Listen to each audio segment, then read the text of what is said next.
সবাইকে স্বাগতম জানাচ্ছি তারেক টেক টিউটোরিয়ালে। আজকে আমরা মাইক্রোসফট এক্সেলে দেখব কিভাবে স্টুডেন্টের রেজাল্ট শিট তৈরি করা যায় এবং এখানে বেশ কিছু বিষয় আছে, যেমন একজন স্টুডেন্ট কোনো একটা সাবজেক্টে অ্যাবসেন্ট ছিল বা কেউ একজন কোনো একটা সাবজেক্টে ফেল করেছে। এই বিষয়গুলো নিয়েই তাদের রেজাল্ট কীভাবে বের করা যায়, গ্রেড বের করা যায় কীভাবে, ম্যাক্সিমাম মিনিমাম এবং তাদের র্যাঙ্কটাকে কীভাবে নির্ধারণ করা যায় সেটা আমরা আজকে বের করব।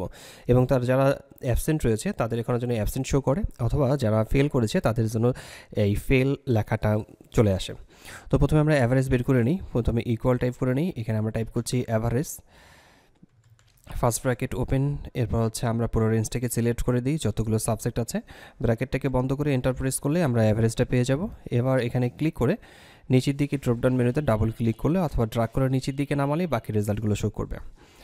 আর এখানে যে 0.25 বা এগুলো দেওয়া আছে, এগুলোকে আমরা ডেসিমেলগুলোকে কম বা বেশি করে নিতে পারি। যেমন আমরা এখানে ক্লিক করে এটাকে কম করে নিতে পারছি, বা ডেসিমেলগুলোকে বাদ দিতে পারি, বা এখানে ক্লিক করে ডেসিমেলগুলোকে বাড়িয়ে নিতে পারি। তো আমি ডেসিমেলগুলোকে কম রাখছি। তো এবার আমাদেরকে গ্রেড বের করতে হবে। এই গ্রেড বের করার প্রসেসটা আমরা প্রথমে বের করতে চাচ্ছি যদি কেউ অ্যাবসেন্ট থাকে তাহলে তার রেজাল্টটা শো করবে অ্যাবসেন্ট, আর যদি কেউ ফেল করে তাহলে তাদের রেজাল্টটা শো করবে ফেল। তো আমরা এখানে ইকুয়াল টাইপ করে নিই, এরপর আমরা প্রথমে টাইপ করি ইফ, ফার্স্ট ব্র্যাকেট দুইবার দিয়ে দিচ্ছি, এরপর আমরা টাইপ করছি অর, ফার্স্ট ব্র্যাকেট। প্রথমে আমাদের সাবজেক্ট আছে বাংলা, এই সেলটাতে C3-তে আমরা এখানে ক্লিক করে নিই, ইকুয়াল টাইপ করে ডাবল ইনভার্টেড কমার ভিতরে আমরা এখানে লিখে দিই absent, double inverted comma close করে দেওয়ার পর কমা টাইপ করছি। তার মানে যদি এই C3 সেলটাতে অ্যাবসেন্ট লেখা থাকে, এরপর আমরা এই সেলটাতে ক্লিক করে নিই, আবারও ইকুয়াল টাইপ করে নিই, ডাবল ইনভার্টেড কমার ভিতরে আবারও আমরা টাইপ করি absent, double inverted comma close কমা। আবারও আমরা এই সেলটাতে ক্লিক করে নিই, মানে প্রতিটা সাবজেক্টে যে সেলগুলো আছে সেগুলোতে ক্লিক করে আমরা এই কাজটি করব। ইকুয়াল টাইপ করে নিচ্ছি, ডাবল ইনভার্টেড কমার ভিতরে আমরা লিখে দিচ্ছি absent, double inverted comma close কমা। আবারও আমরা এই পরের সেলটাতে ক্লিক করে নিই, ইকুয়াল টাইপ করে নিই, ডাবল ইনভার্টেড কমার ভিতরে অ্যাবসেন্ট, ডাবল ইনভার্টেড কমা এবং কমা। এবার আমরা কম্পিউটারের যে সাবজেক্টটা আছে এখানে ক্লিক করে নিচ্ছি। এবার আমরা আবারও ইকুয়াল টাইপ করে নিই, তারপর ডাবল ইনভার্টেড কমার ভিতরে অ্যাবসেন্ট টাইপ করে ডাবল ইনভার্টেড কমা ক্লোজ করে ব্র্যাকেটটাকে আমরা দুইবার বন্ধ করে দিচ্ছি। এবার কমা টাইপ করে নেওয়ার পর আমরা ডাবল ইনভার্টেড কমার ভিতরে আমরা এখানে টাইপ করব অ্যাবসেন্ট টাইপ করে নেব, ডাবল ইনভার্টেড কমা ক্লোজ করে দিচ্ছি। অর্থাৎ এই কয়েকটা সেলে যদি অ্যাবসেন্ট লেখাটা থাকে তাহলে তার রেজাল্টটা শো করবে অ্যাবসেন্ট। এবার আমরা কমা টাইপ করে নিই, কারণ যদি এই সেলগুলোতে যদি কোনো একটা সাবজেক্টে কেউ ফেল করে তাহলে তার রেজাল্ট আসবে ফেল বা এফ গ্রেড। এই ফাংশনটা ইউজ করার জন্য আমরা এখানে আবার টাইপ করছি ইফ, ফার্স্ট ব্র্যাকেট ওপেন, এবার টাইপ করি অর এবং আবার দিয়ে দিচ্ছি ফার্স্ট ব্র্যাকেট। এবার আমরা প্রথমে আবারও এই সেলটাতে ক্লিক করে নিই, C3 সেলটাতে, এবার লেস দেন ব্যবহার করি, লেস দেন আমরা দিয়ে দিই 33, 33 নিচের দিকে যদি কারো নাম্বার থাকে তাহলে সে ফেল পাবে অথবা এফ গ্রেড আসবে তার সেলটাতে। আবারও এখানে ক্লিক করে নিচ্ছি, লেস দেন 33 দিয়ে দিই, কমা টাইপ করে নিই, আবারও এই সেলটাতে ক্লিক করে নিই, লেস দেন 33 দেওয়ার পর কমা টাইপ করে নিই, এবার এই সেলটাতে ক্লিক করছি, লেস দেন আবারও 33 দিয়ে কমা টাইপ করে নিচ্ছি, পরের সেলটাতে ক্লিক করে লেস দেন 33 দিয়ে ব্র্যাকেটটাকে বন্ধ করে দিই, কারণ এরপরে আর কোনো সাবজেক্ট নেই। কমা টাইপ করার পর ডাবল ইনভার্টেড কমার ভিতরে আমরা লিখছি F grade, double inverted comma close, এরপর আমরা কমা টাইপ করি। অর্থাৎ এই কয়েকটা সেলের মধ্যে যদি কারো অ্যাবসেন্ট থাকে তাহলে সেখানে শো করবে অ্যাবসেন্ট, এবং এই কয়েকটা সেলের মধ্যে যদি 33-এর নিচের দিকে কারো নাম্বার থাকে তাহলে সে পাবে এফ গ্রেড। এবার আমরা অ্যাভারেজ থেকে বের করব তাদের রেজাল্টটাকে, যেমন A plus, A grade, A minus, ঠিক এইরকম করে আমরা তাদের রেজাল্টটাকে বের করে নিই।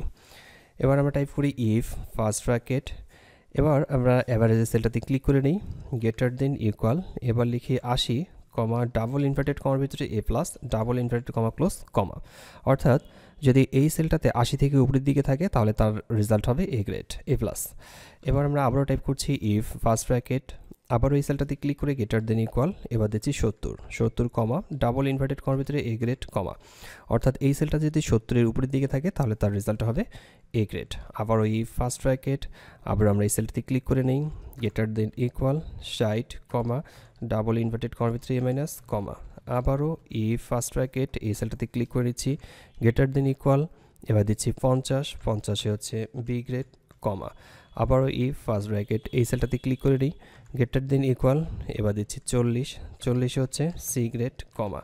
আবার ওই ফার্স্ট ব্র্যাকেট, আবার ওই সেলটাতে ক্লিক করে নিই, গ্রেটার দেন ইকুয়াল 33 হচ্ছে ডি গ্রেড, কমা এর নিচের দিকে যদি কারো নাম্বার থাকে তাহলে সে পাবে এফ গ্রেড।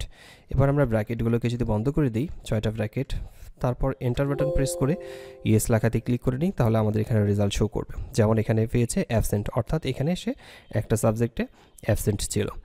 এবার এই রেঞ্জটাকে এই সেলটাতে ক্লিক করে আমরা এখানে ড্রপডাউন মেনু ব্যবহার করে বা ফিল হ্যান্ডেল ব্যবহার করে এখানে ডাবল ক্লিক করে বা ড্র্যাগ করে নিচের দিকে নামালেই আমরা আমাদের রেজাল্টটা পেয়ে যাব।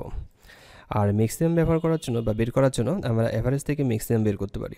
আমরা ইকুয়াল টাইপ করে নিই, এরপর টাইপ করছি ম্যাক্স ফার্স্ট ব্র্যাকেট এবং অ্যাভারেজটাকে পুরাটি সিলেক্ট করে নিয়ে ব্র্যাকেটটাকে বন্ধ করে এন্টার প্রেস করলে আমরা ম্যাক্সিমাম নাম্বারটি পেয়ে যাবো। এখানে মিনিমামটাও ঠিক একই নিয়মে ইকুয়াল টাইপ করার পর মিনিমাম ফার্স্ট ব্র্যাকেট এবং অ্যাভারেজটা পুরাটি সিলেক্ট করে দিচ্ছি রেঞ্জটাকে, ব্র্যাকেটটাকে বন্ধ করে এন্টার কি প্রেস করলে আমরা আমাদের মিনিমামটা পেয়ে যাব। আর র্যাঙ্ক বের করার জন্য আমরা এখানে ইকুয়াল টাইপ করার পর র্যাঙ্ক ফার্স্ট ব্র্যাকেট ওপেন এবং হচ্ছে আমরা এখান থেকে এই নাম্বারের সেলটাতে একবার ক্লিক করে কমা টাইপ করে নিই।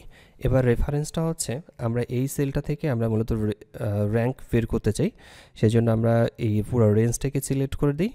এবার কিবোর্ড থেকে F4 প্রেস করতে হবে, এই সেলটাকে লক করে রাখতে হবে, কারণ হচ্ছে যদি লক করে না রাখা হয় তাহলে এই র্যাঙ্কটা এলোমেলোভাবে শো করতে পারে। এবার কমা টাইপ করার পর আমরা 0 টাইপ করব, কারণ হচ্ছে এখান থেকে ডিসেন্ডিং এবং হচ্ছে অ্যাসেন্ডিং দুইটা পদ্ধতিতে মূলত আমরা র্যাঙ্ক নির্ধারণ করতে পারি।